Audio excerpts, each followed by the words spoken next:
Hey everyone, it's April 7th, and that means that if today's your birthday, you share it with serial killer Herb Baumeister, known as the I-70 Strangler, who killed dozens of gay men from 1980 to 1996. And that is him right up there.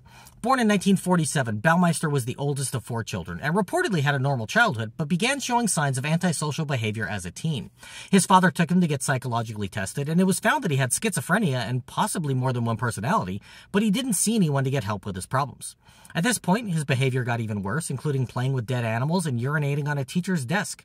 He enrolled at Indiana University in 1965, where he met his future wife, being drawn to one another since they both held extremely conservative views.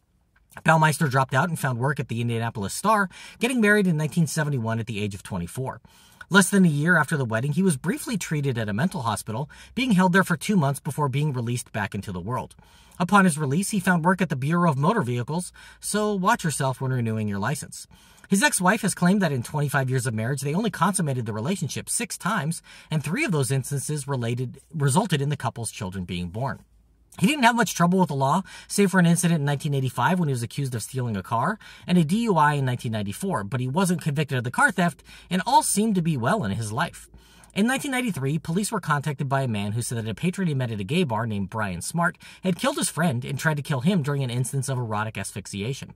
Police came up empty in their search for the perpetrator, but in 1995, the man saw his assailant at another gay bar and was able to get his license plate number. As you may have guessed, Brian Smart was in fact Baumeister, and at that point the end was near.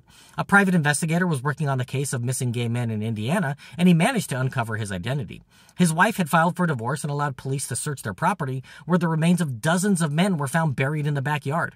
Over 10,000 charred and decomposed bone fragments were discovered, most of which were unable to be identified.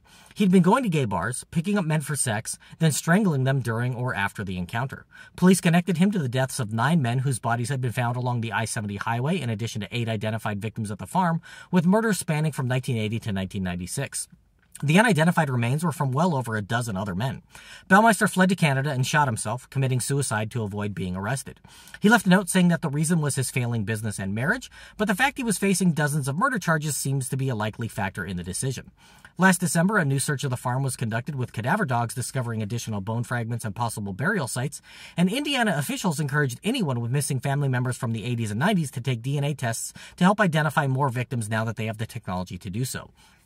An FBI grant was awarded in January to provide funds and support for the identification process of Baumeister's many victims.